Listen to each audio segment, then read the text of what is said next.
Okay. Hello, ladies and gentlemen. Welcome back to the Mercury Esports podcast. My name is Bildorious, and I'm joined here today by Peace0fcak3. Hey, what's up? Give him his full title. Yeah, there it is. Forgot to introduce myself last time, so now you know.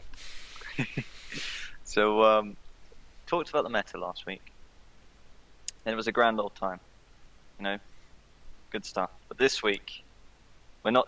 No, we're not doing the dumb joke. We are. Fuck it. Okay, let's do the dumb joke. Right? They totally don't know. Okay, no, they won't know. Oh man, we sure do have nothing to talk about.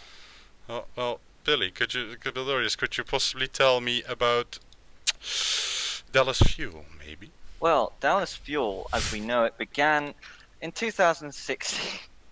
Okay, alright. Basically, what we're doing is the history of Dallas Fuel in full, because Cake doesn't really follow the Overwatch League.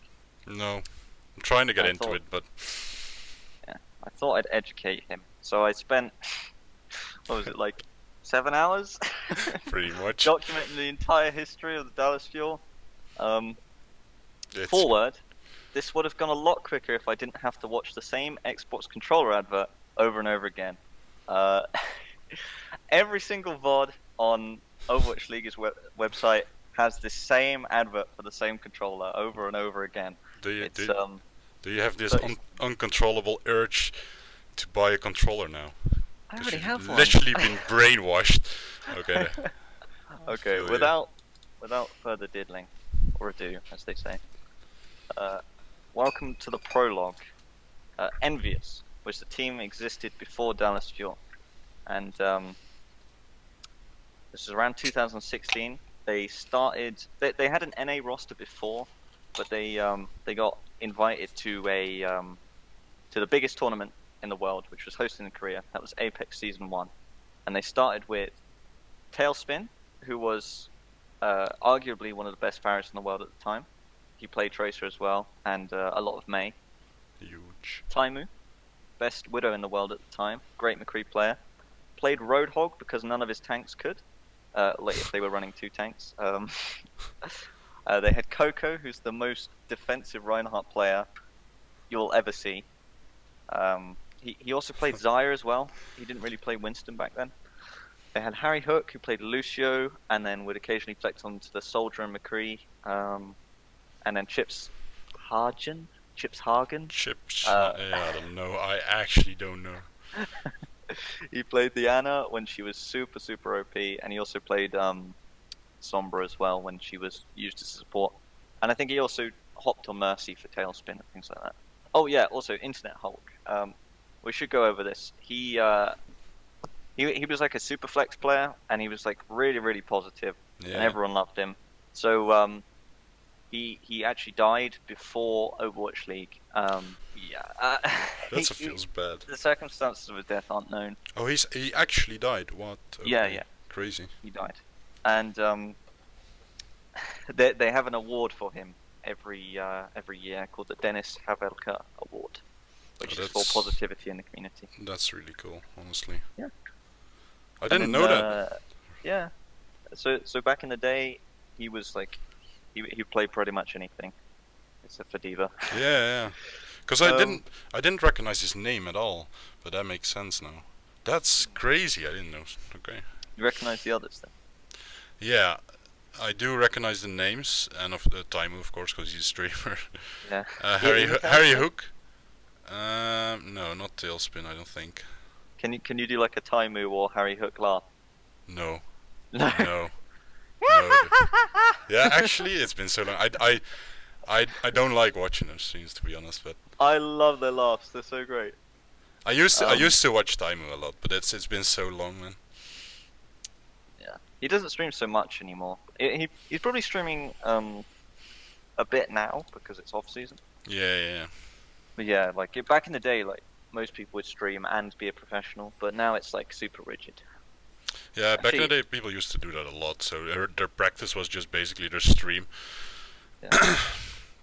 Actually, that leads me into my next thing, which is. I have a question though. Before this, you said Apex Season 1 was in Japan. Korea. Korea? What the fuck, really? Yes. It's wild, I didn't know that. I mean, like, most of the... Overwatch is huge in Korea. Yeah, I know, but I thought it was It's like- just in NA, because I remember I watched, like, Apex Season 1, I think. Yeah? Yeah, that's when basically, that's when I got into the game, because I was like, okay, hi, nice, dude, the esports, let's go, let's watch this. It wasn't so good before Overwatch League, to be honest. No, I know, it was kind of Apex scuffed. was kind of special. It's kind of scuffed, yeah. It was commentated by Monte Cristo and D.va. I don't know if that was the first thing they commentated, but it's the first thing I remember seeing them in. Yeah. Uh, Okay, you're I free think to they were go. still commentating League at the time as well. But anyway, yeah. Next point, which was segued into well, but we got past it. Oh, sorry. So no, you don't have to be sorry. But yeah, people were much more flexible back then. So like, Coco would play Reinhardt and Zarya. INTERNETHULK would play like Zarya, Symmetra. It's wild. And support. Like, Yeah. he was considered a support player when I looked him up. Which is kind of weird.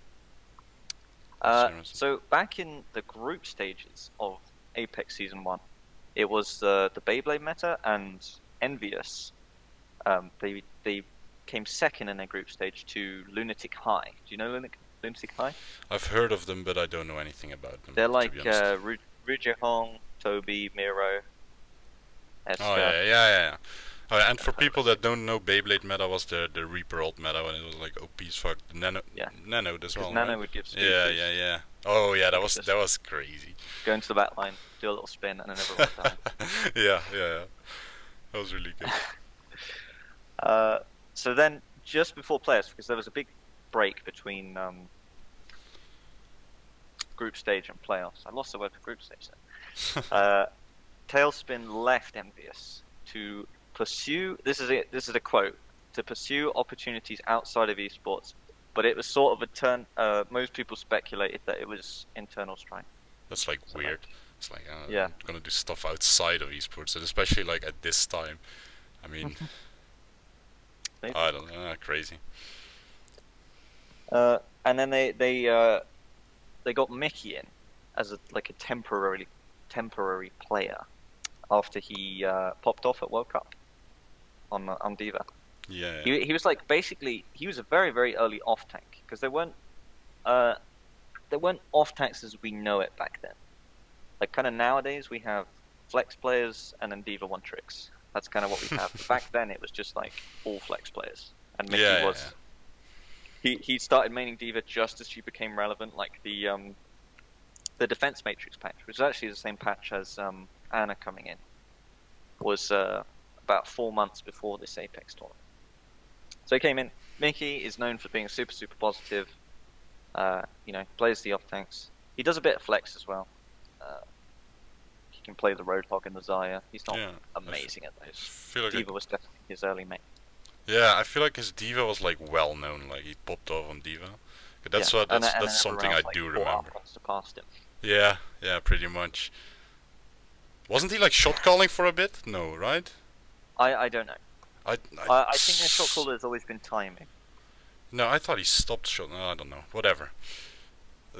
He did. He definitely stopped shot calling on Dallas Fuel. But we'll get to that. Yeah. So in the playoffs, it was Nip Comp, Ninjas in Pajamas Comp. I figured.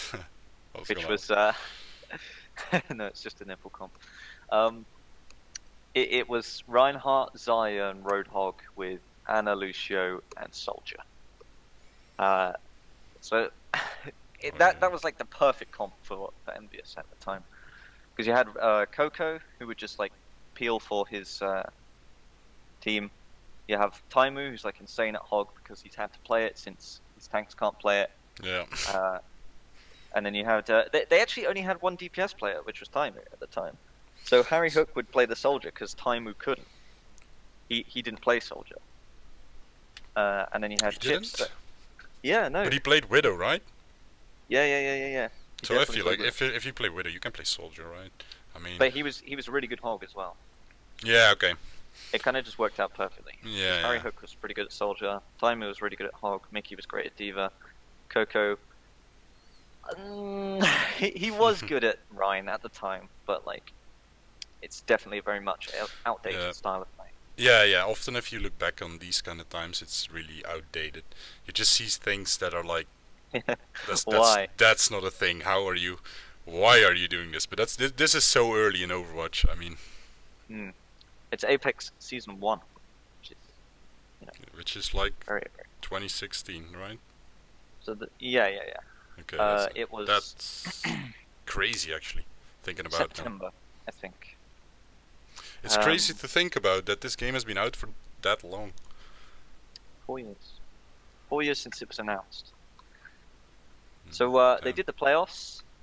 They beat Rogue, Rogue had won their group stage, and they were like this super EU team. They had Reinforced, who's on, Reinforced. Yeah, right? I do. Yeah. They had I don't know who else. Wait, maybe that wasn't at that time. I'm not sure who was on Rogue at that time. I think it might have been the full French roster. I'm not sure. But the point was, they were like the EU powerhouse, and they Envious beat them 3-2. So it was a fifth map, as far as you can go. And then Envious won that, and then they went to the final, where they beat Kongdu. Oh no, the semi-final where they beat Kongdu Uncia, which is Birdring. You know Birdring? Yeah, I do. Yeah, he was on that team, and they had just beaten Lunatic High, who won the group stage that Envious was in. So, like Mickey coming in was like a big change for this team because they actually had like a solid off tank. Rather than like other people flexing onto it. Yeah, it's kind of strange how they ran things, to be honest. If you look back on it. But now it's like so rigid. You have main tank, off tank, projectile. Yeah, it's just true. Back then, everything is locked in. Yeah, very true. I feel like, but that happens in every game if it's a bit competitive.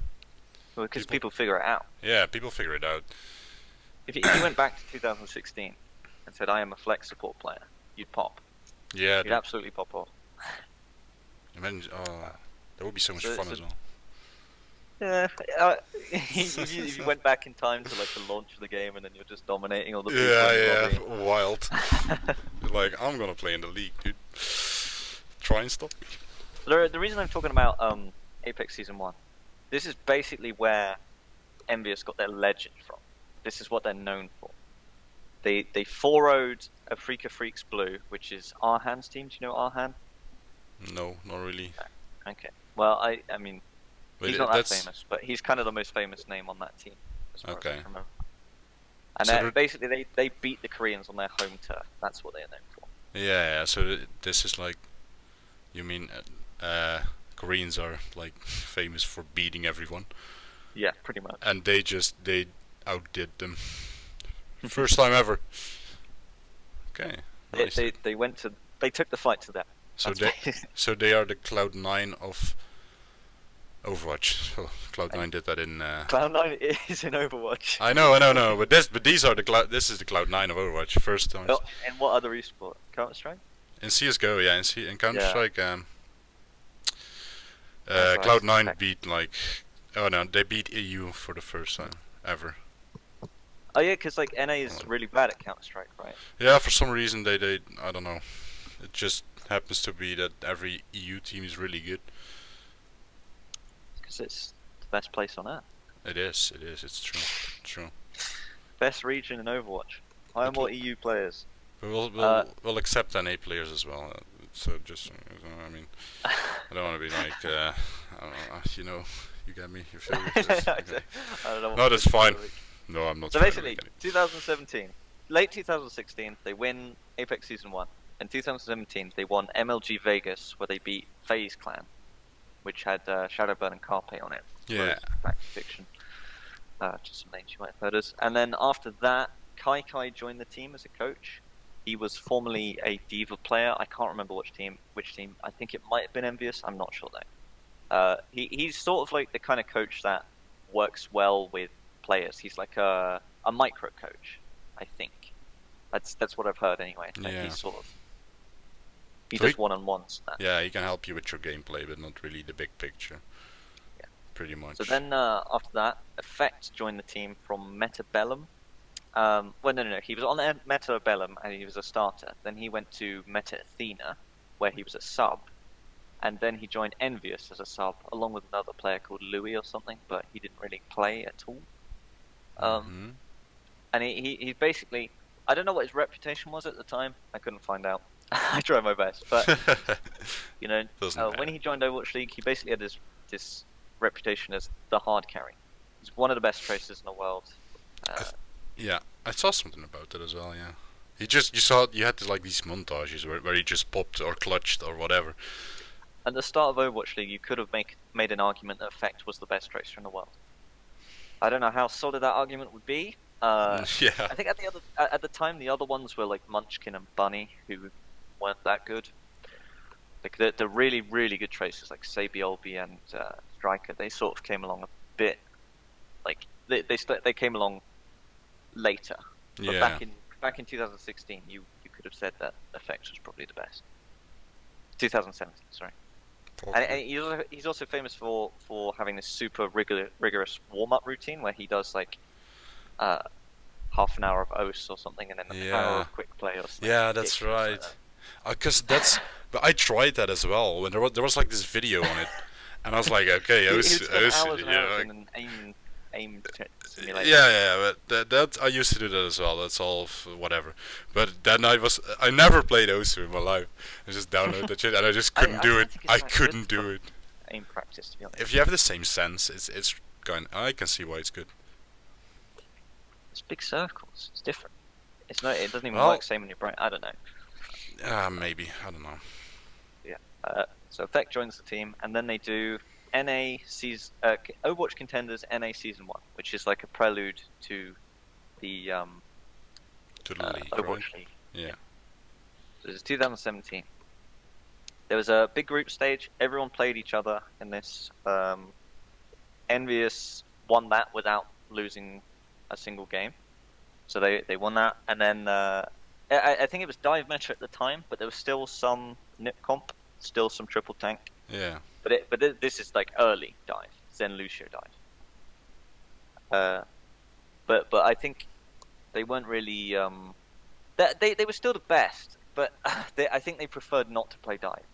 Yeah, I feel you, because they had found their way. Because Taimu couldn't play Genji very well. But I guess you could get away with it, like at the start of dive. Yeah. Oh, and they were also putting Chips Hagen on Zen as well, which is like, I feel like he's kind of a Ana trick, but they just put him on things and just hope for the best, I guess. Just fingers crossed, let's go, see what happens. And then at the very end of the group stage, literally, I think on the last day, Seagull joined from NRG. And it was really weird at the time because most teams would just have 6 players and a coach, right? And if they needed a sub, they'd put their coach in. Whereas Envious had 7 players. And I don't know if they were the first to do this, but they were like the first big team, I think, to have 7 people active on a roster. Kind of makes sense though, especially in Overwatch, right? It changes all the time. It makes sense. Like it's impossible now to have every hero in your role in your hero pool. I mean, not for tanks, but not for tanks and supports, but for DPS, sure. Yeah. Because no, that's not doable to maintain like that high of a skill level on so Seagull many at the time, massive streamer. According, this is a quote from him. He played off meta trash. that's how he described it. But that's true though. Yeah, it's true. Yeah, he played like Junkrat, Hanzo when before he was overpowered. I feel like he played some Pharah. Yeah. He got like insanely famous for his Genji, right? There was just these montages everywhere. I have a friend who doesn't follow Overwatch at all, and he's like, the best Genji in the world is Seagull. Yeah, pretty much everyone knows about him. Yeah. He just popped right that moment. And then there's playoffs, where it is mostly Zen Lucio dive, like Tracer Genji. Nipcom is still there, but it's largely gone. So they 3-0'd NRG FE. It's hard to say, which is basically like proto outlaws. Maybe we'll get to them at some point. So like Muma, Clockwork, Barney, Oh, yeah, Blink. Jake? No, not Jake. Okay. And then they met FaZe in the finals, just like MLG, Vegas, and they 4-0'd them. So this was a great year. So like they start 2017 having won Apex, then they go MLG Vegas, win that, then they do Contenders Season 1, and they win that. So they, just before the end of playoffs, the full roster got signed to Dallas Fuel for Overwatch League.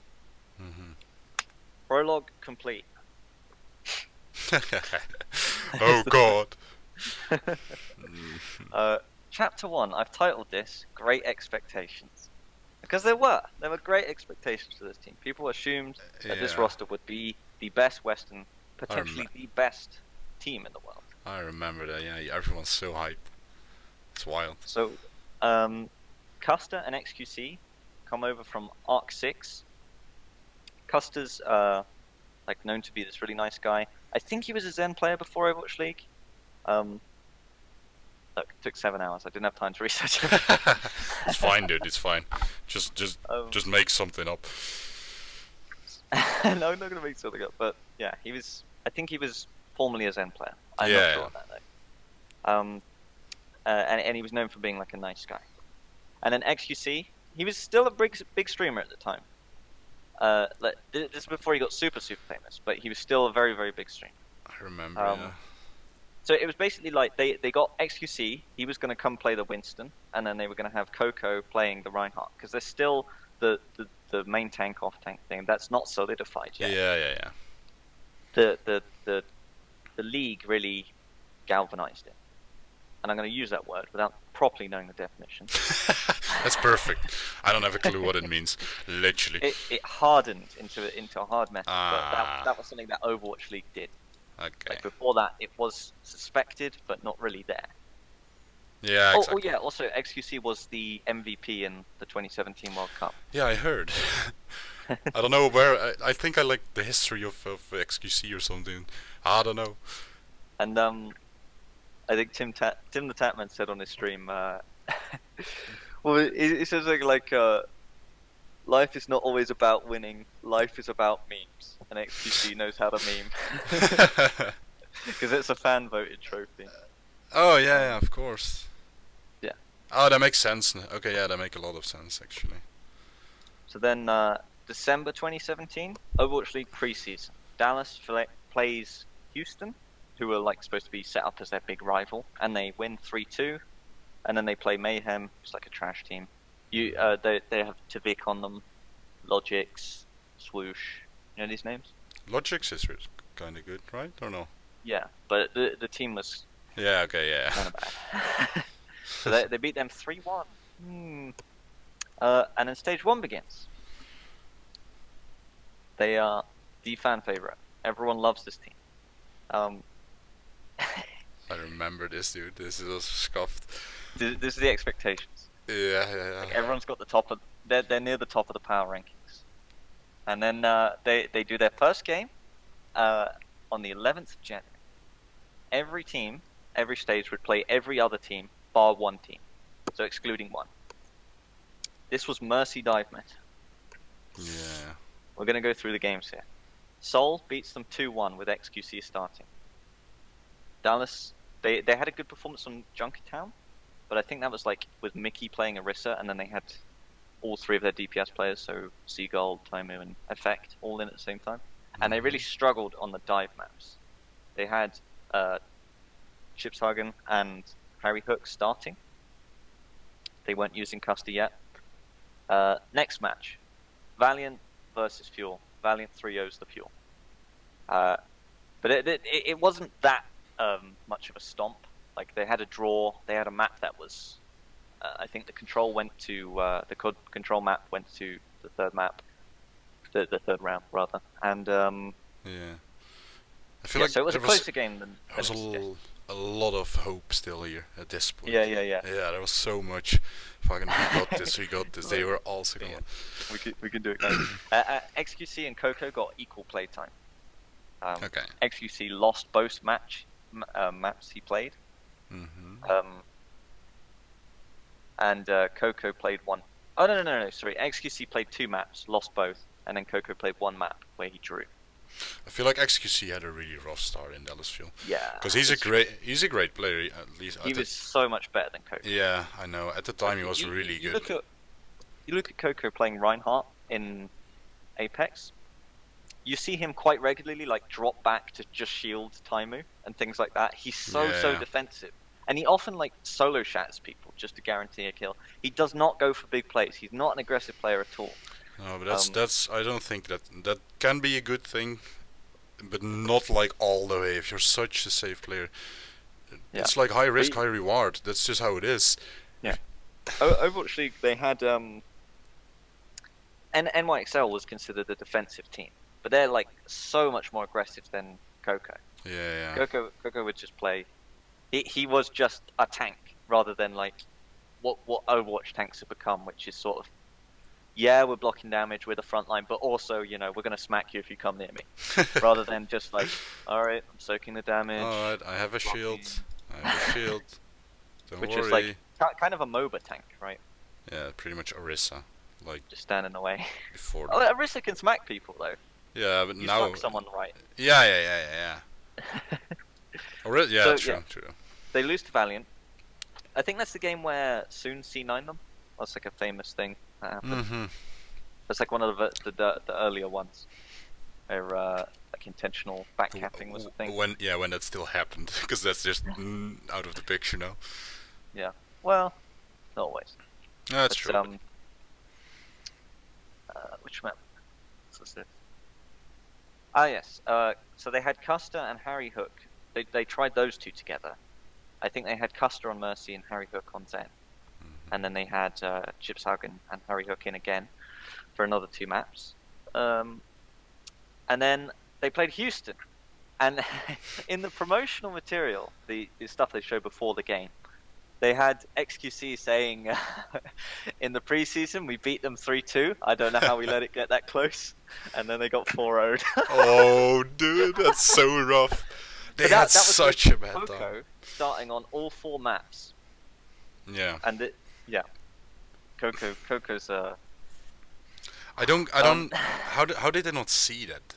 Because it must kind of be obvious, right? But they have their head coach as Kai.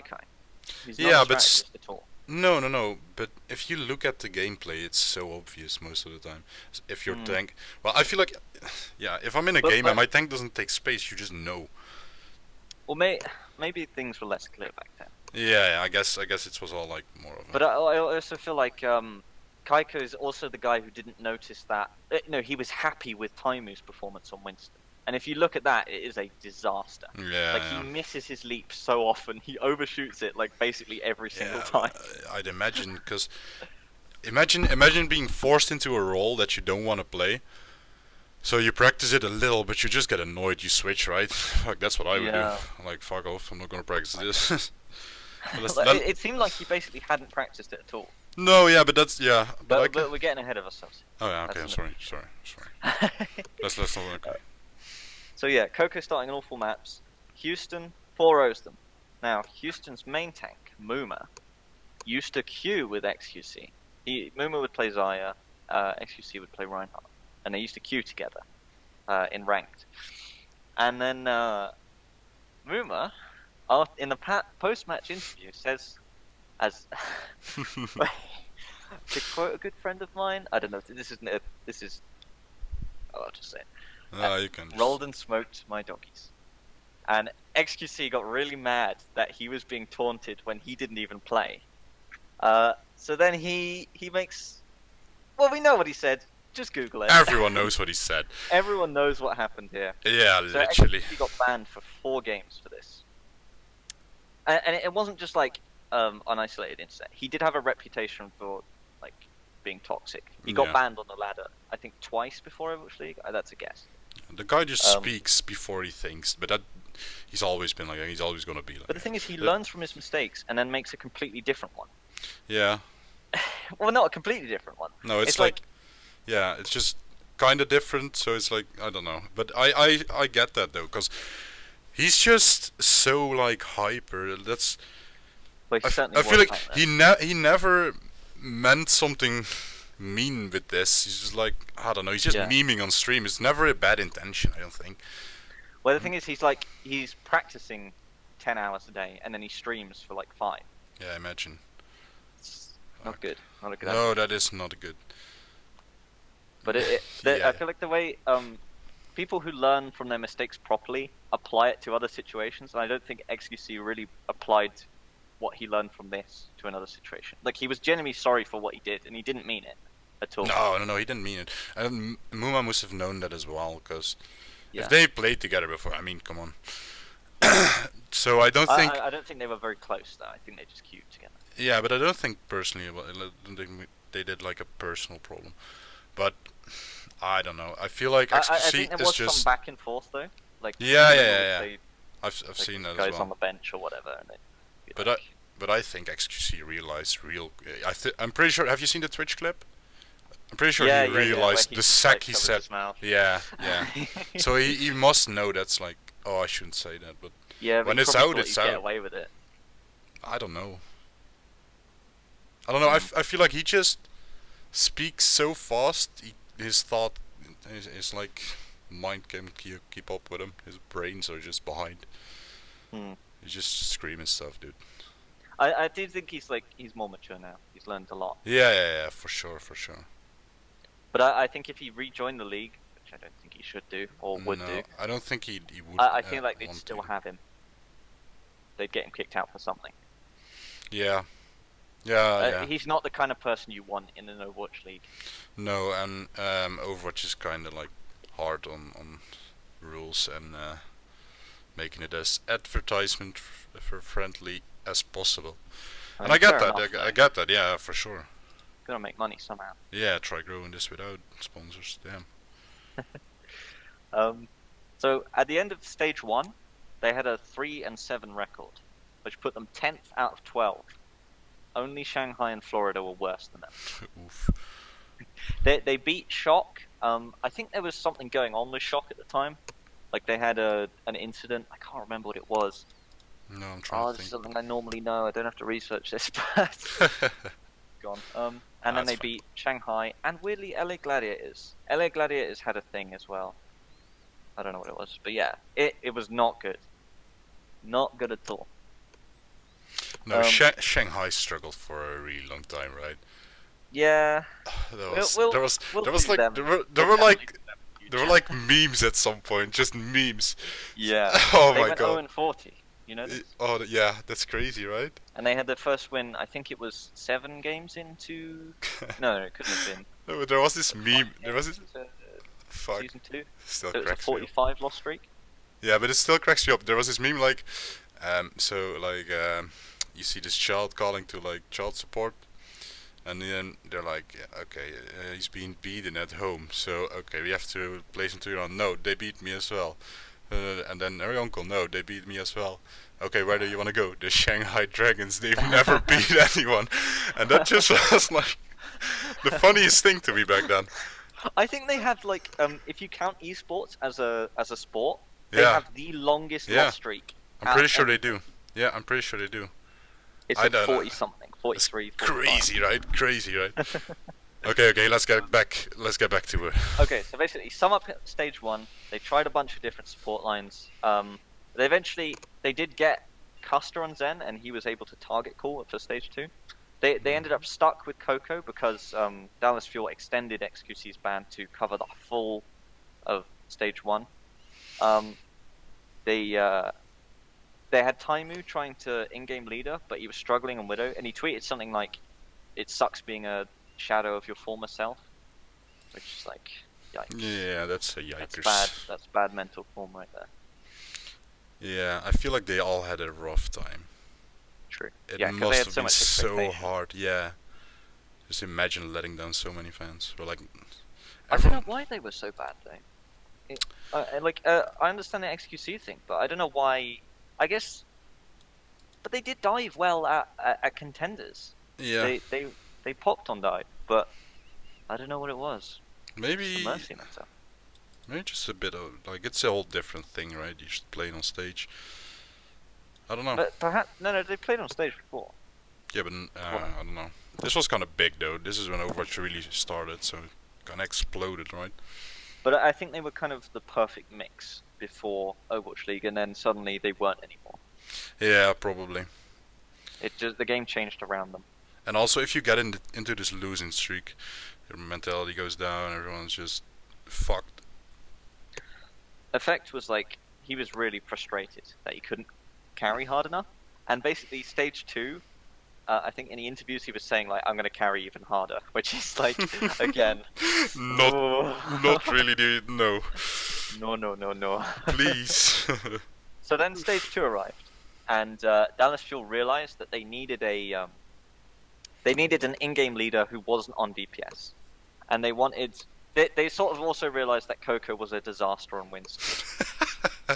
Nice. And his defensive thing doesn't cut it anymore.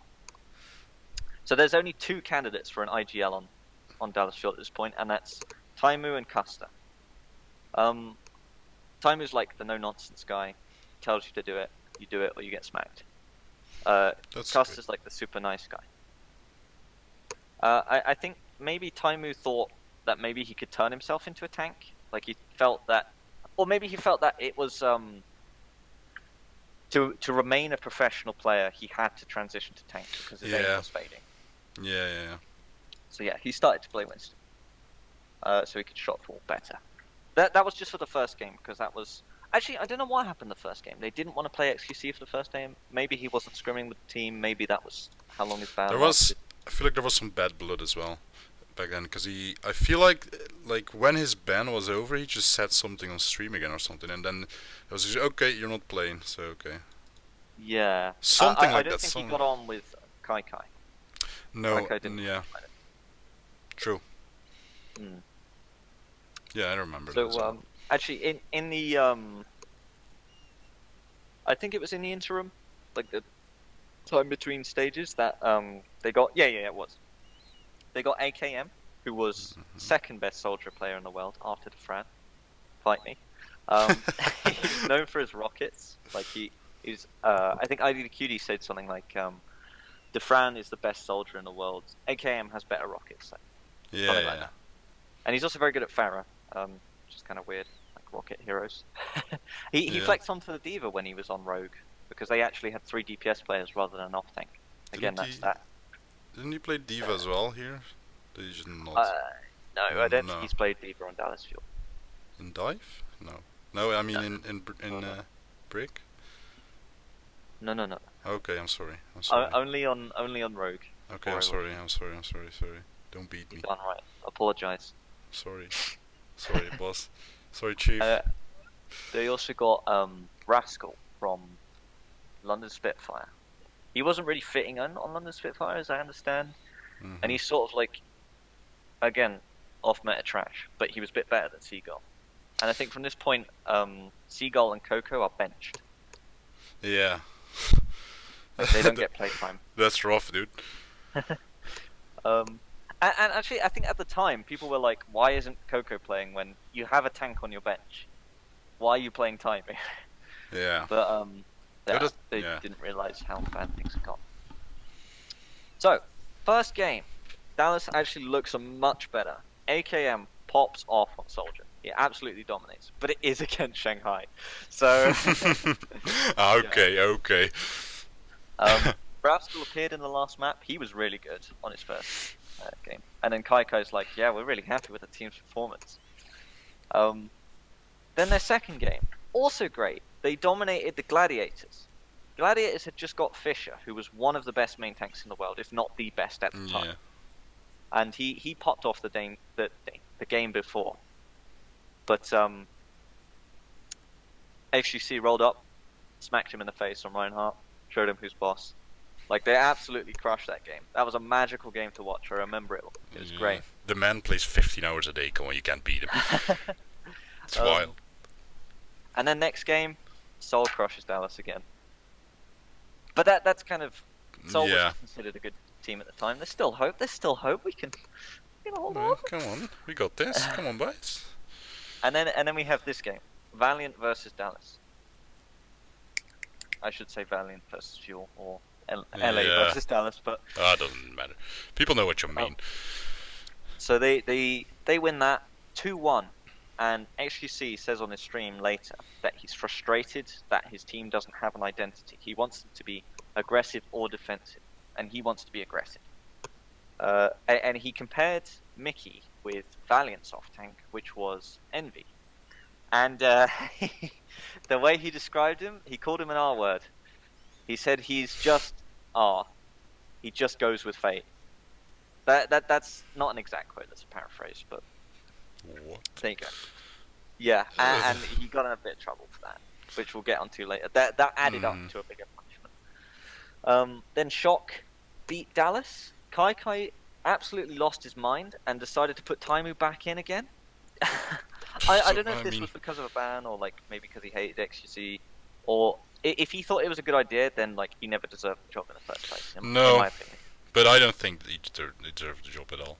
Maybe he was like a good personal coach. I don't know, right? But yeah, his strats didn't really. He ended up at Paris Eternal. Yeah, I heard. Yeah. But I don't think he did too badly there.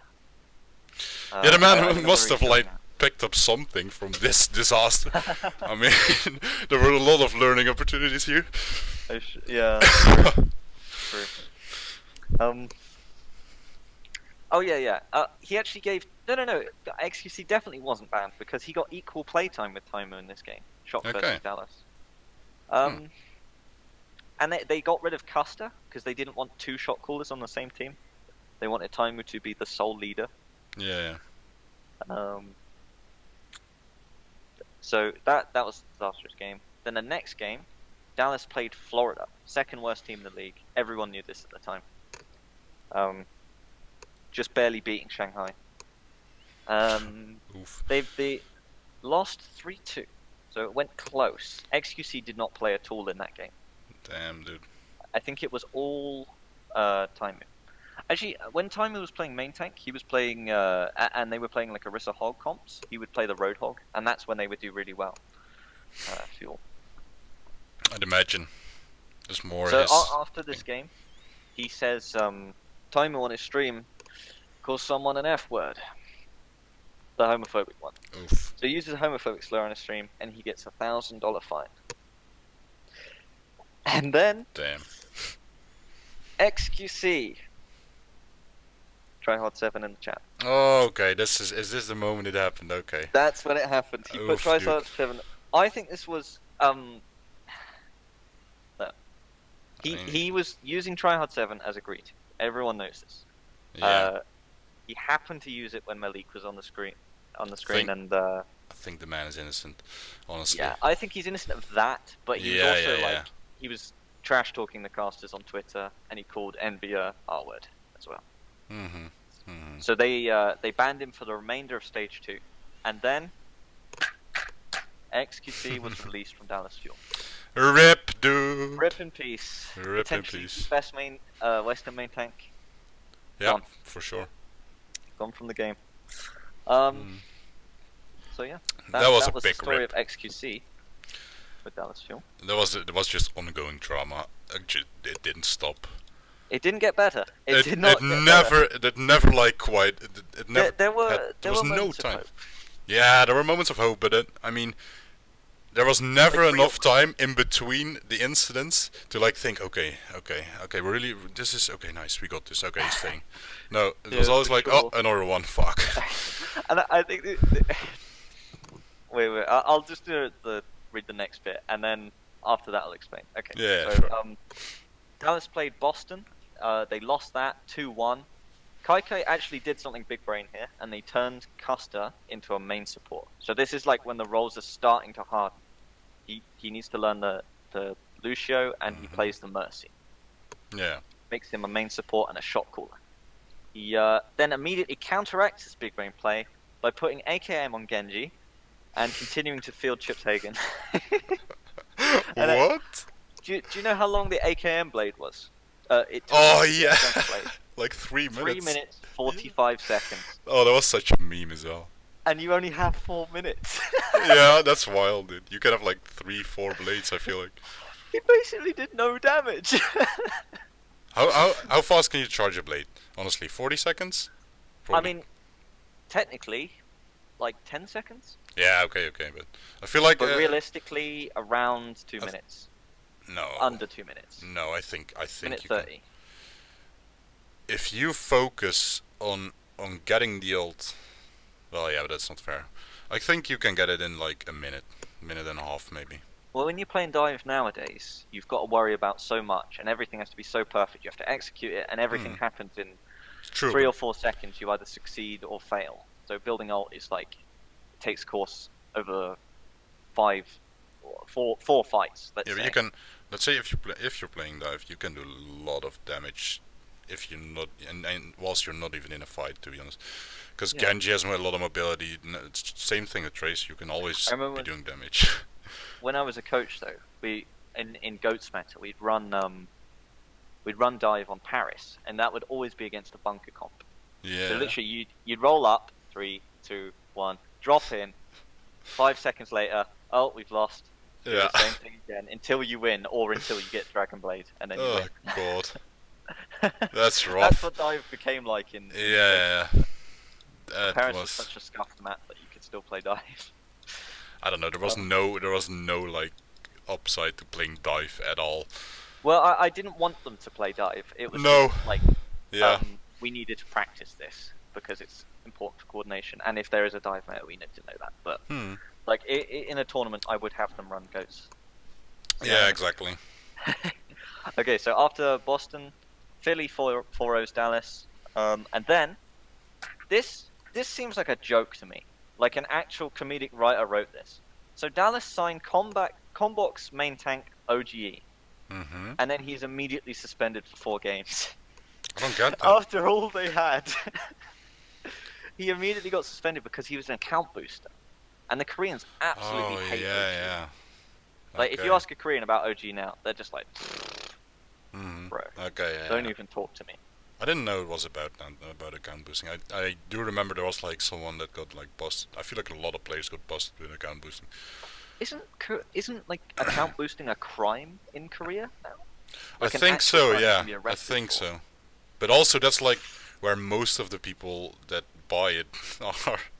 Yeah. Because it actually means something over there, right? Yeah, it's a big part of their culture. I mean, if you buy an account over here but you suck, what's the point?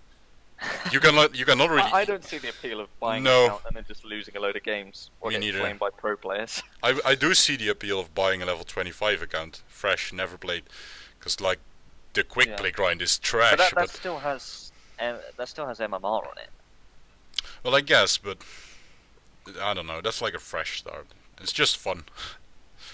It used to be fun, at least. It doesn't really matter anymore. I mean, we would never buy accounts then. No. I've never bought an account. Never, neither of us would ever. I mean, I bought 3 from Blizzard, and you did as well. Yeah, so I don't think will ever go. I have a fresh level 25 account waiting for me.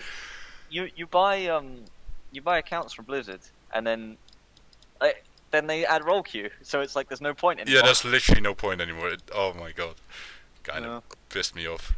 And I had this fresh level 25 account waiting for me, dude. Now it's just useless. There's no point. And it has grinding on it. It has such a good name as well. It has Slice of Pie. Fucking amazing.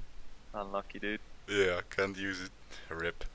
Okay, so this is where it gets juicy outside of XQC.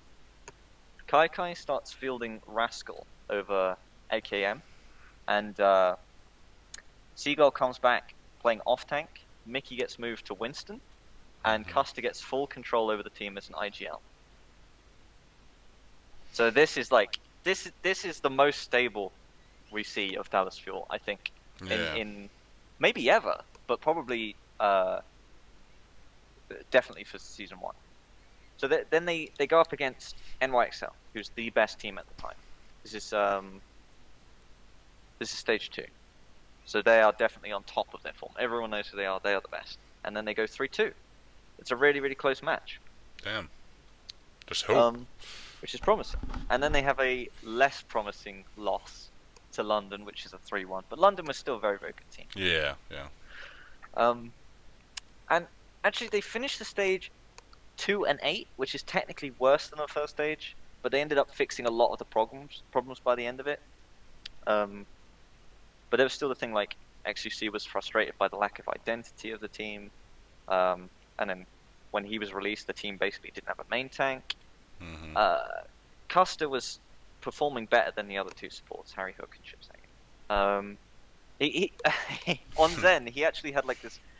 I don't know what it was, but he would always fat finger his ult. He did it so often. Imagine, that's like the most important ult there is. I watched some of the games earlier today where he was playing Zen. Yeah. And he was just like so often he would just and you just hear the commentator. Oh, and actually, Custer's used the trance there. oh dear. I think the team owner Hastro tweeted out, "We're gonna bind Custer's ult to F10 or something like that." Yeah, exactly. But honestly, they should have not F10 because that's like insane. F10. But like bind it to H or something like H on the keyboards. It's not like you can't fat finger it, and it's so important. The ult as well. Then you go to change hero and you fat finger ult in sport. I suppose it wouldn't matter. You're already or just hero. do it something else, but V or whatever. You don't really press. Or just be coordinated. True. Just stop fat fingering. Yeah, true. Forehead. It's happened to me a few times that I fat fingered my ult, but that's rare. That's very rare, yeah. So yeah, Effect gets more triggered. Wants to carry even harder. Rascal's like he got a bad rep back then as like a troublemaker because he tweeted out like he was upset with Kai because nobody wanted to put in the work. I think on the team. That's what he said anyway. Yeah. And then AKM like basically trash talk him, and it from at the time it looked like AKM was in the right. Like he was going, yeah, no, Rascal's a troublemaker. He didn't fit in on London. Now he's causing trouble here.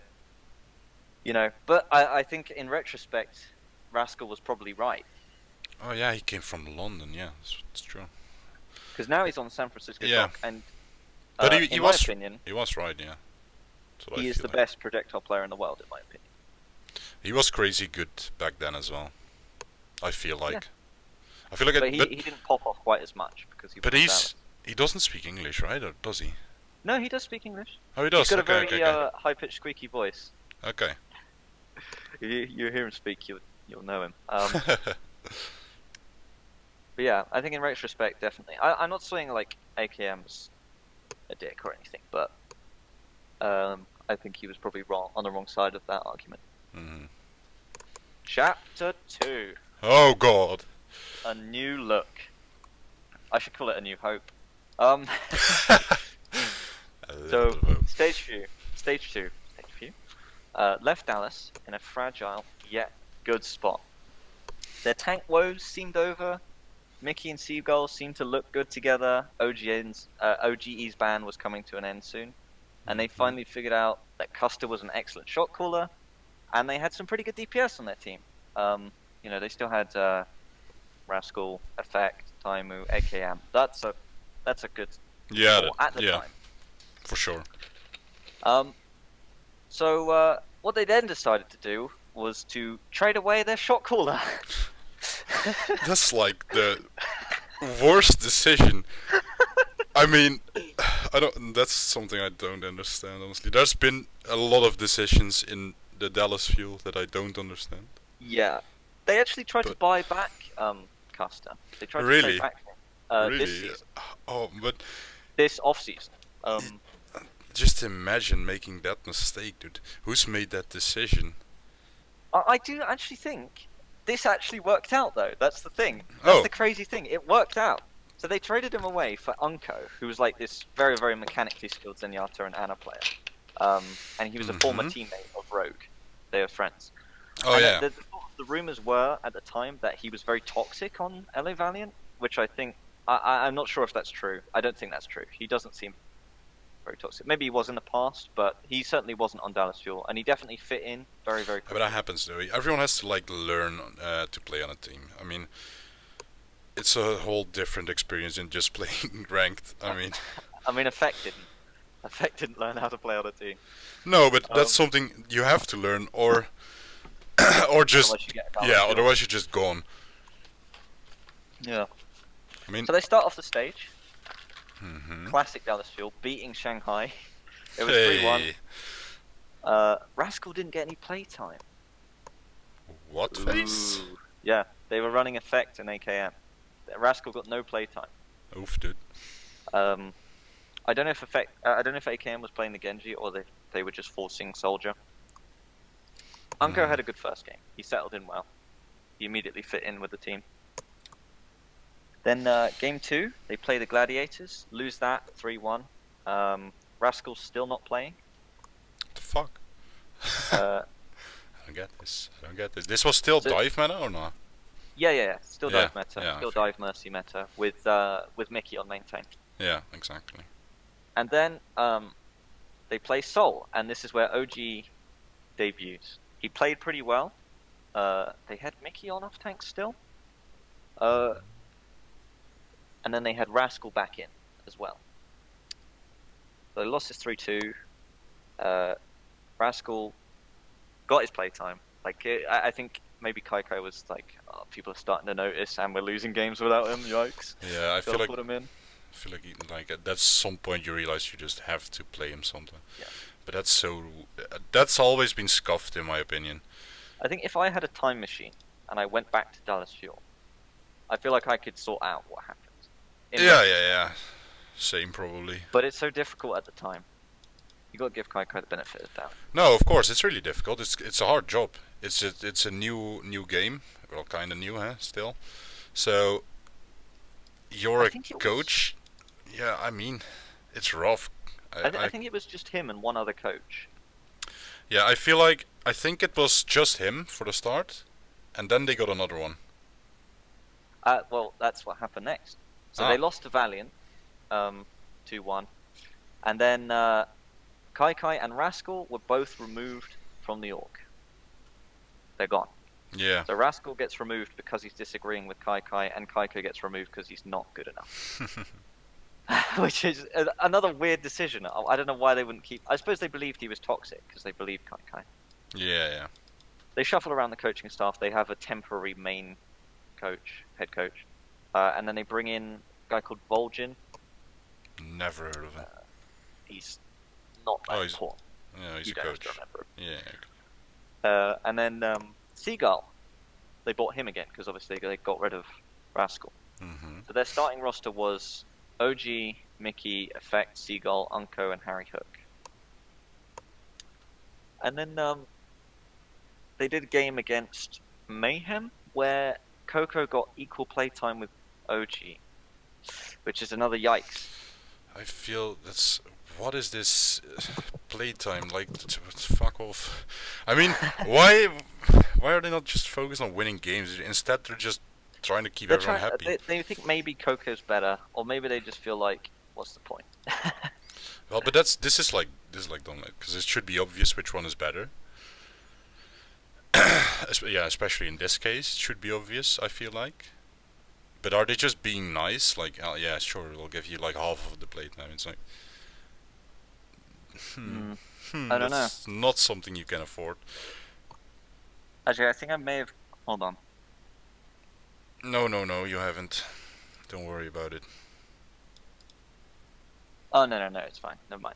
I thought I'd messed something up. No, I knew it. So where was I? Yes, Coco got equal playtime. Yeah. Basically, they trundled him out on Orisa. They just chucked him in there because he's like so defensive. Orisa is basically made for him. Yeah. That's that was what I was comparing him to the Orisa. It's like, in my eyes, he could play that, but maybe not even. I remember seeing him play on Anubis, and I think this was when Effect disappeared as well. So they were playing him on Anubis, and they didn't have a Tracer player, so they were just playing this weird Orisa pick comp, and it just did not work. But yeah, that's. Oh man. So he appeared again, equally badly for 2 maps versus Boston, which was a 4-0 loss. Then he did Philadelphia, which was a 3-1 loss. He appeared in 2 maps, and he was on their winning map, but again, Junkertown Orisa, too easy. His final map in Overwatch League was on Nepal, and Dallas lost the map 0-2. They lost the whole set 0-4, Oof, dude. and they finished stage 3 1-9, which is So they started 3-7, then they went 2-8, then they went 1-9. Yeah, that's rough. Rough, dude. But then, a glimmer of hope. Damn. Aero was passed down by God's hand himself. God was a fan of Dallas Fuel, picked up Aero, and placed him there, and he said, "You coach these people." So he came from Fusion Uni. He's a brilliant strategist, and he's actually really, really good with players' mental game. From what I've heard. I mean, obviously, I've never been coached from him, and they hide their coaching, but this is what I've heard about him. And then we have stage 4, where they bought. So God bought in Aero, and then Satan bought in Brigitte. Yeah. God. Satan hated dive. God loved it, but no. But God and Satan both like Dallas Fuel. So Yeah. It's like this is a whole it's all the way around. Perfect. It's a conspiracy. Imagine. So many teams were like so practiced on dive that they just thought. I mean, they were like, our dive is the thing we're so used to now, and Brig is so new. We don't have time to experiment with her. We're gonna keep sticking with the dive, and I think that will probably be good enough. This is what the coaching staff is thinking. Yeah. And then Dallas rolled out the Brig against Shanghai, won that 3-1, and Unkoe was actually ill for that game, so they had Harry Hook playing the Zen. Yeah. And your boy Chip Sagan on the Mercy. They had Ryan playing. OG playing Ryan, Seagull on D.va, Mickey on Brig. So yeah, that's right. The Mickey. And then in the stream afterwards, Custer's stream, he said, I can't remember what exactly he said, but he was like, Mickey was showing off Brig, but you won't be able to do that against a good team. And the next team they played was Valiant, which was Custer's team, and they smacked them.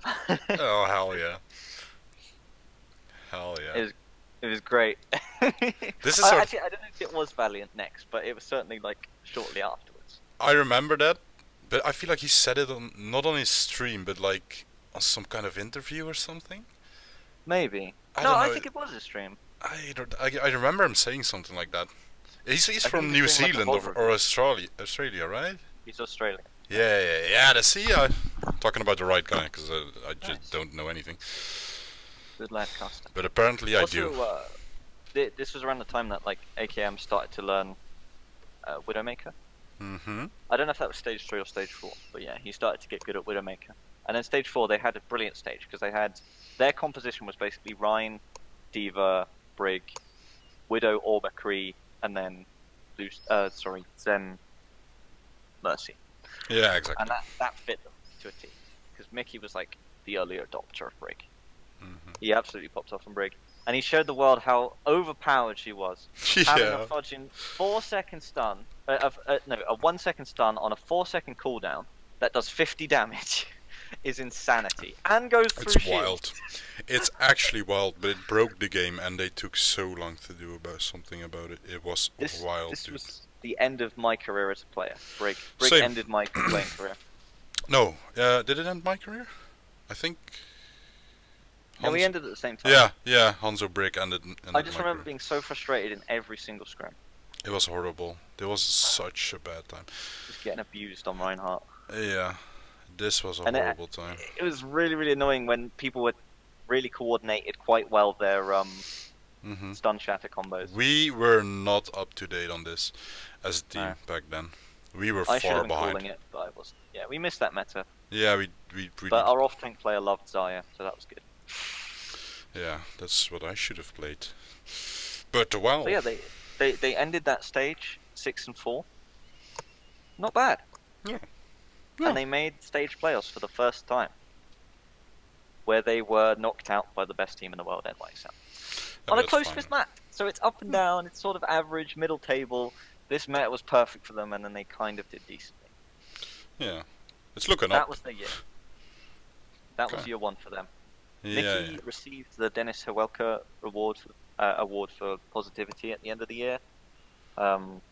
Season 1 was won by London Spitfire, despite the fact that NYXL was the best team pretty much throughout.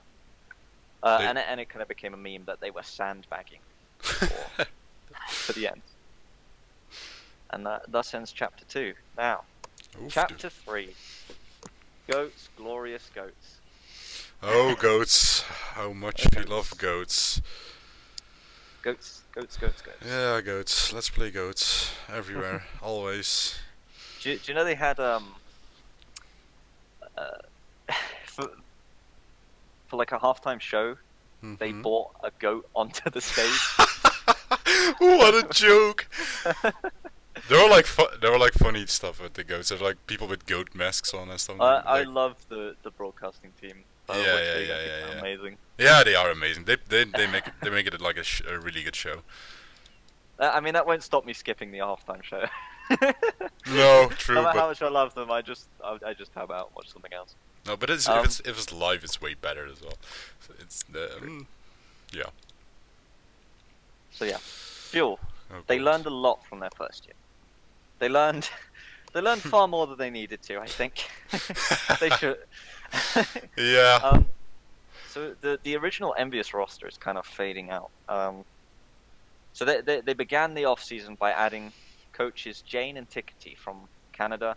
You don't really need to know who Tickety was, but Jane coached? Jane. What? I didn't know. Yeah.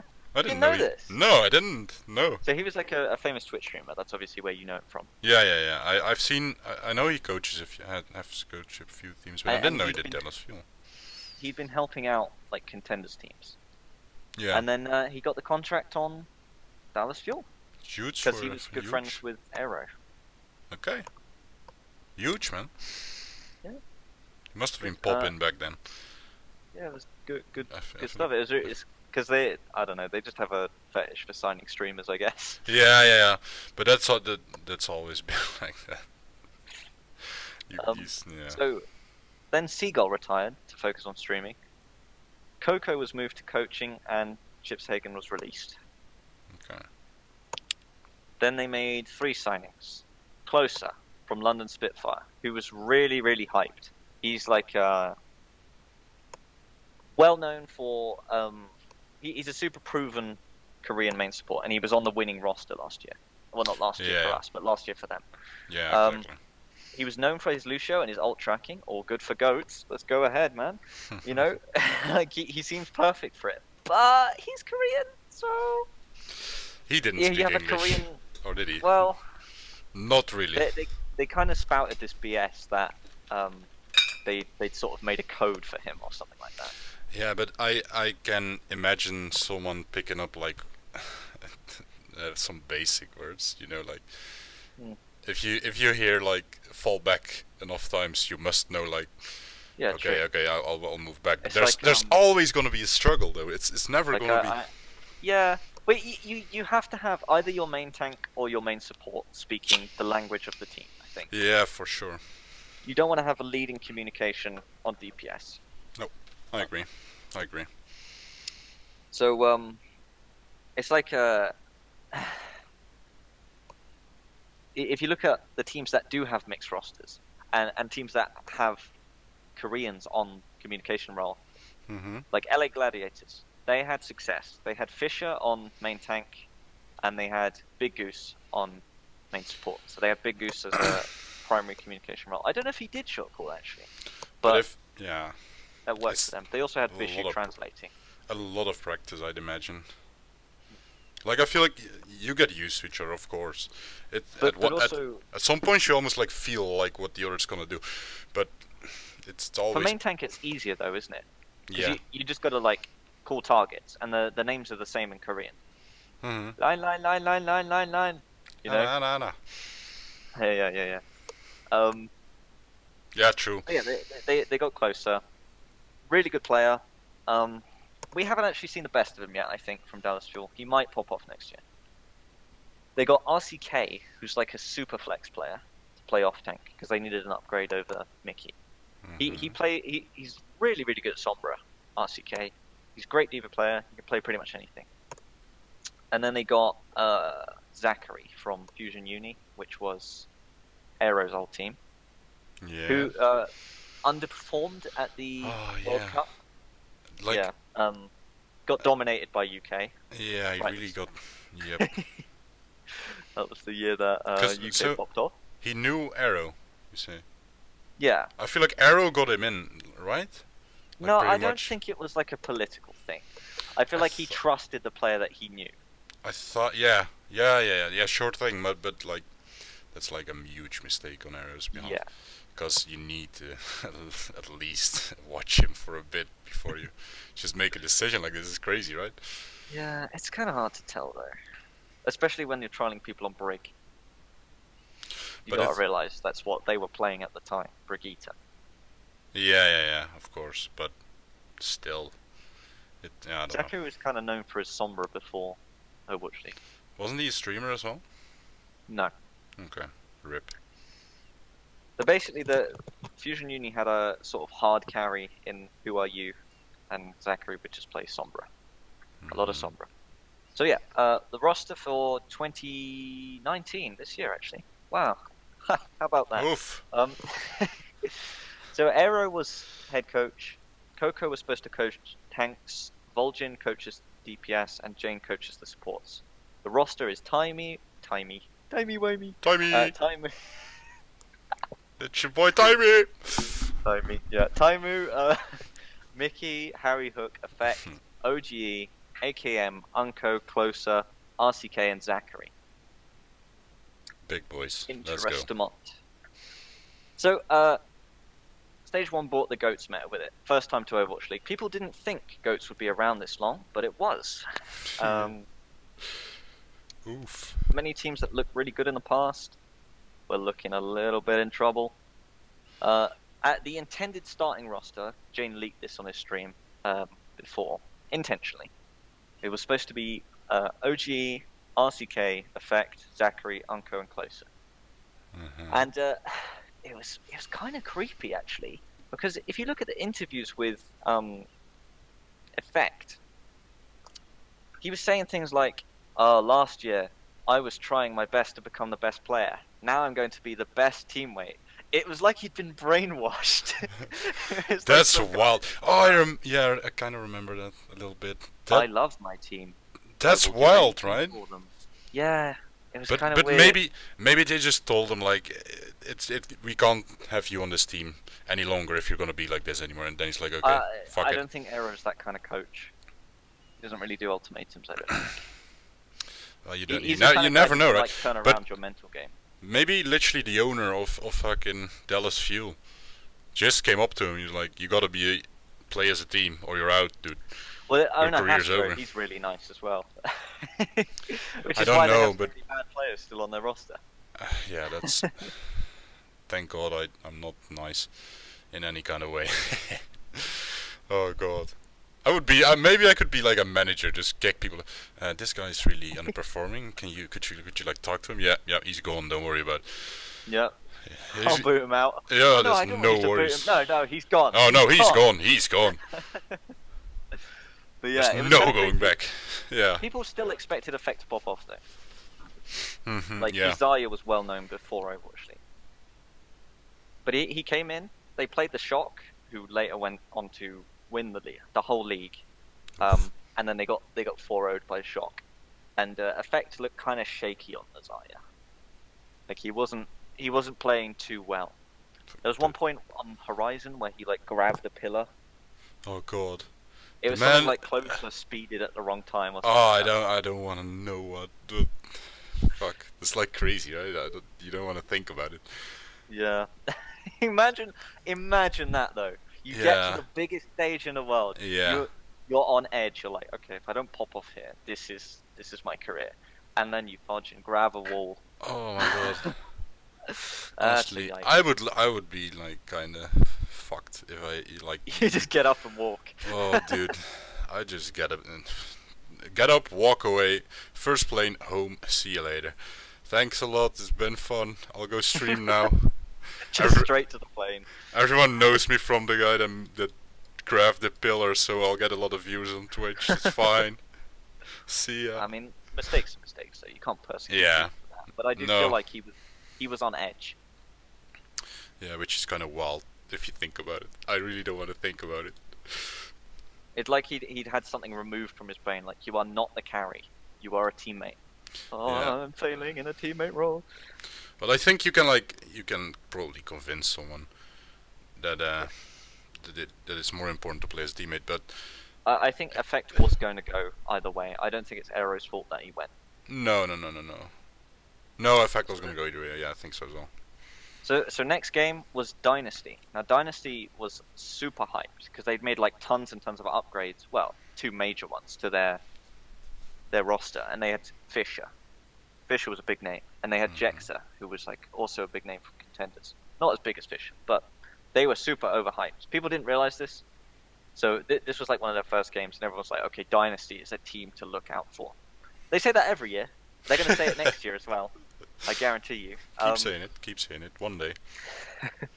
So the Fuel 3-1'd them. Oof, They 3-1'd a hyped team. Oof. And this sort of proved that they were now a mid-table team. They weren't trash anymore. So it repeated itself. There was another overhyped team that got just. Well, Dynasty was kind of overhyped the year before as well. Yeah. Okay. They're always overhyped. So then, in the Dynasty game, they had AKM playing, because AKM was mad that he wasn't getting playtime. Mm-hmm. AKM played Sombra on one map, which was the map they won, and they were also playing Effect on that map. So they played They played a map together, which they won. Then AKM played 2 maps as Zarya, which he lost both of. Oof. Wait, no, that can't be right. No, he played 1 as Zarya where he lost, and then Effect played. I'm getting this wrong. Basically, they got kind of equal playtime, but AKM did slightly worse. Okay. So yeah. he did win a game on Sombra. Yeah, exactly. Then they lost to the sort of average, mixed-looking Guangzhou Charge, which had, so they lost them, but then Dynasty beat Charge, and Fuel had beaten Dynasty, so this sort of proved that nobody knew what they were doing on Goats, because people were just beating people. Yeah. It was like a roll of the dice. It I didn't tried make to sense. Yeah. A Winston's Lab prediction thing, and I just gave up after the first stage because it was useless trying to predict anything. Yeah. There was like no logic. So then in the Guangzhou Charge game, RC It doesn't matter. RC Key it's late. Kai It's Kai. late. Yeah, it's late. It's fine, dude. It's fine. It's been a long day. Okay. It's been a long day. Pulled out his Sombra, and that's not a euphemism. This was like the kind of comp. So Sombra Goats, Super, who was, I think he was not considered a good main tank at the time, but he was on Shock, and Shock were, I don't know, I think they were having a mixed sort of results early on, but they generally got their act together. Yeah. Because they won the whole thing, obviously. That's next episode. Don't talk about it. Don't talk about it. They can't now. Super said that Sombra Goats is a crutch used by worse teams. It's super corny. That's paraphrasing, but that's like generally his sentiment. Yeah. I like he calls it corny as well. Yeah. So Come on. He's True. And this is brilliant. Okay, so Jane, the coach, on his stream calls out Philadelphia and London for being bad at goats, and then their next game, I don't know if it was their next game, but they eventually played Fusion. Yeah. And smacked them 3-1. And then Jane comes up on the stage, and he's like, I don't know what it was, but he just looked so, so like big, like my man. Fuck. He just all right, you have to get a picture up for this because it is amazing. Wait, I'll just get you a picture. Jane on. I will put it up on screen for everyone to see. So. I feel like that's kind of weird, right? Yeah. That's so. Jane was just big man. Yeah, I mean, I get that you feel good, but I would always keep that like a bit more private. Like, what do you mean? Yeah, I mean, you're just not gonna be like, I don't know. He was so proud. He was yeah, I get that. But like... okay, so it was in a good way or not? Because you can also be like. Yeah. I don't Okay, know. no, He no, just then looks it's so cool. proud of himself. No, then it's really cool, to be honest. But It was just funny to look at him. yeah. But you can also like go overboard with such a thing and like be a total bitch about it. He wasn't very comfortable on the stage, but he was just so happy that he's won. Yeah. So it didn't matter. I'm gonna find a picture to edit. But yeah, so at the end of week 3 of stage 1, Effect made a twit longer, and it was basically a breakdown, where he came out as bisexual, and then he requested that people stop calling him Big Dick, or that they start calling him Big Dick, or something like that. I don't know. I've heard opposite reports. It's crazy. But, and then the key message was that he quit esports. So then AKM was the only Zarya. This time he doesn't play Zarya. And then by the end of stage 1, they were 4-3 because they only played 7 games because there was more teams, which was positive. Yay! Yeah. They were playing Sombra Goats really well. That was like their niche. Like RCK was an amazing Sombra in Sombra Goats. And then, in true Dallas style, do you know what they did? No. Guess. Please don't tell me they sold like the shot caller or something. They got rid of RCK, their Sombra player. Oh my god. They traded him for Note. Something's looking up for these people. They just no, we can't be having this. They have to go right the fuck now. But it worked out. They got a better player, D.va player in Note, so they decided to focus on basically on goats rather than Sombra Goats and using it as a crutch. Mm-hmm. And a Note is basically, he was sort of a hidden gem signed to Boston. Like he was like the kind of player that no one looks for, but is really good. Yeah, exactly. Fantastic D.va one trick, and he came onto the team and had some good time. In that time also, Coco retired, and Damon was bought from Paris Eternal to fill the tank role. But then they dropped the whole role coaching thing altogether, and they were just assistant coaches again. Yeah, okay.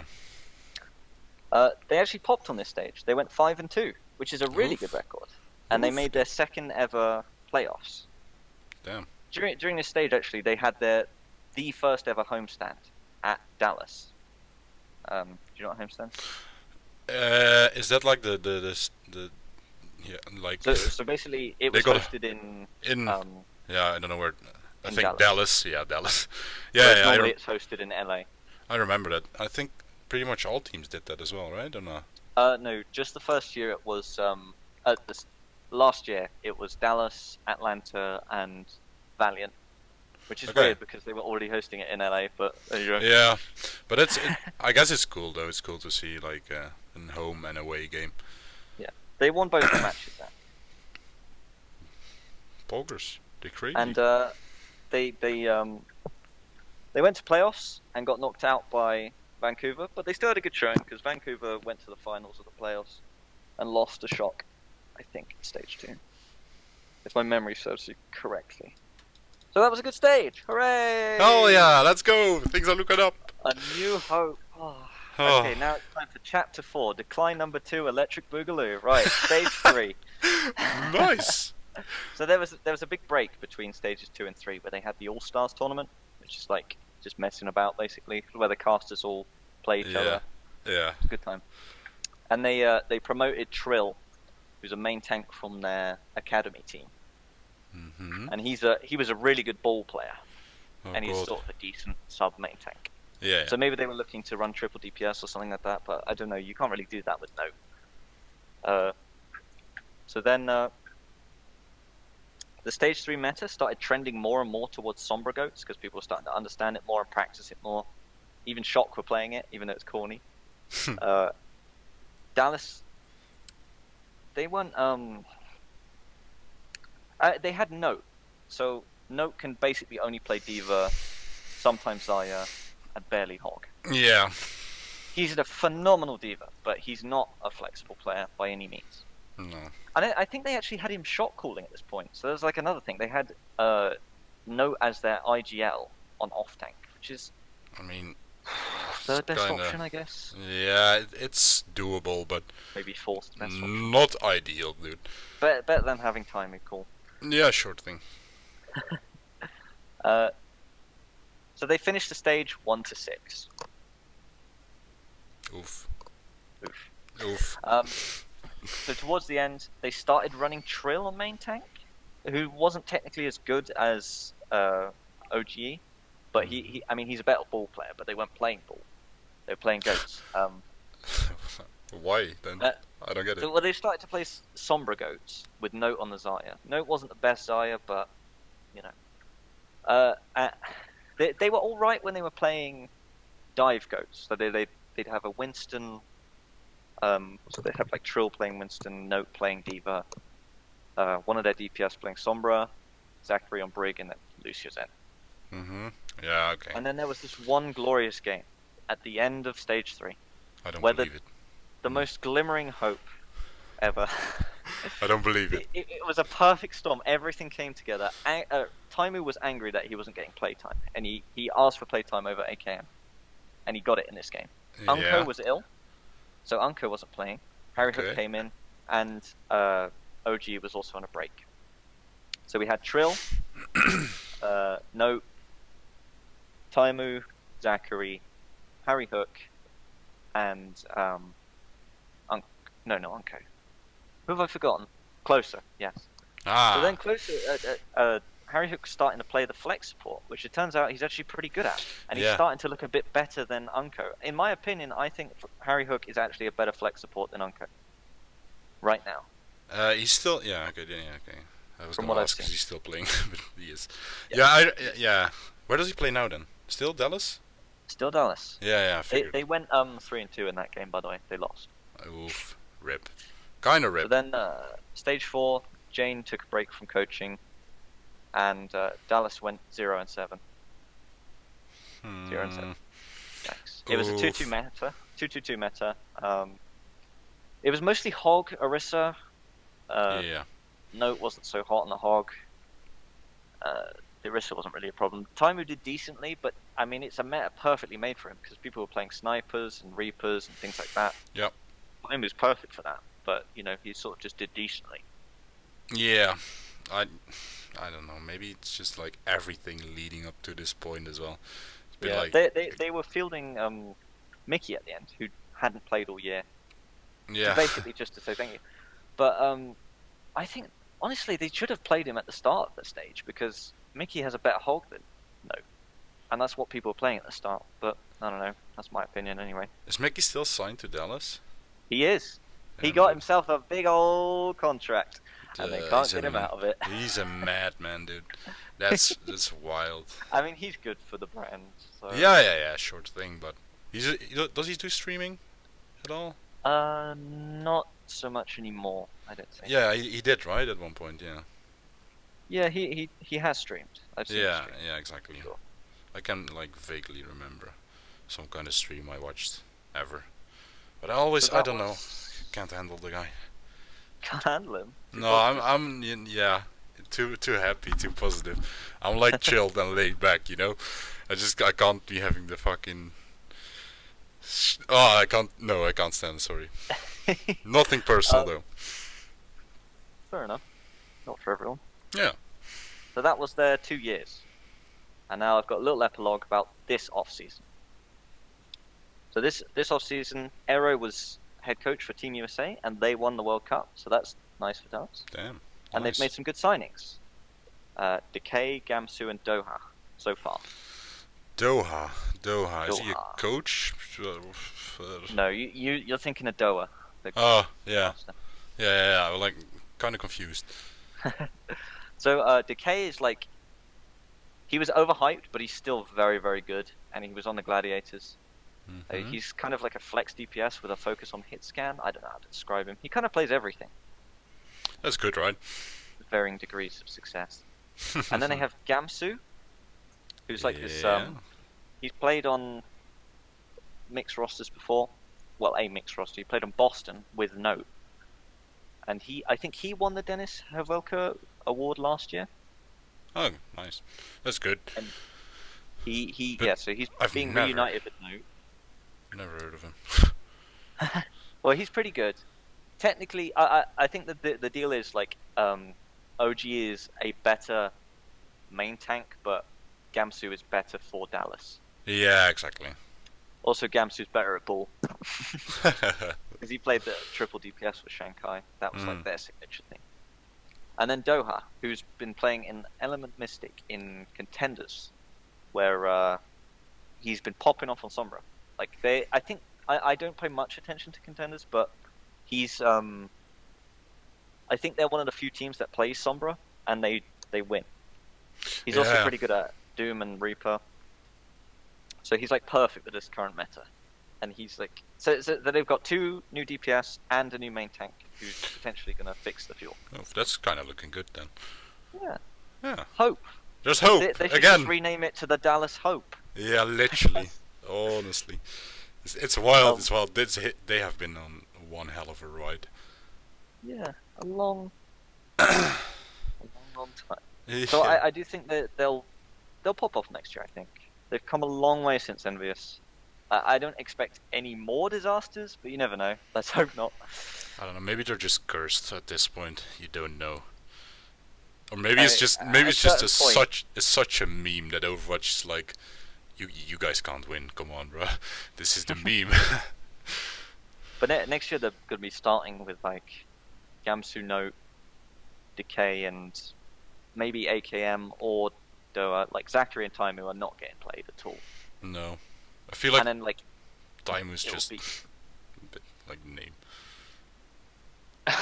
It'll be Unkoe versus Harry Hook for the flex support spot. Maybe they'll sign someone else, and then Closer might get an opportunity to do something on main support. Yeah. I don't know, kind of looking up for them then. They have a chance, at least. Let's hope so. Let's hope they do something. I stopped following them when everything went to shit.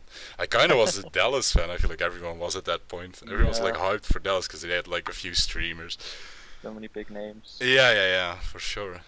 And then they are, the harder they fall, as they say. Then it was just big oof, and then big yikes, and then never okay, again. Boomer. Never to be seen again. Okay, Boomer. Yeah, that's what happened to them. If you are a boomer, or if you happen to know any boomers, make sure to subscribe. All Moira mains are boomers. All Moira mains are boomers. They are stuck in the past, dude. Change my mind. Fuck. Change your minds. That's gonna be fun. We challenge you to change our mind. The video, make sure to like the video. And subscribe. It's really Tell important. Your friends. It's subscribe. It helps Come us out. back next week. It's really important. You have to subscribe, watch the whole thing. We need... If people like this, we'll probably do more. We'll probably do more anyway. For sure. No. We're gonna... Maybe some... Join just our Discord. leave a comment, follow our Twitch, everything. The whole thing. I'm referencing someone else. If you join our Discord, we can send you the links personally. It's fine. Well, there's a bunch of links in our YouTube thing. Anyway, we should wrap up. We're taking. Yeah. True. Thanks for watching. Yeah. Thanks a lot, and thank Wink. you, Bildorious, for this history lesson. No, we'll see you guys next time. Oh no, Siri. Cut.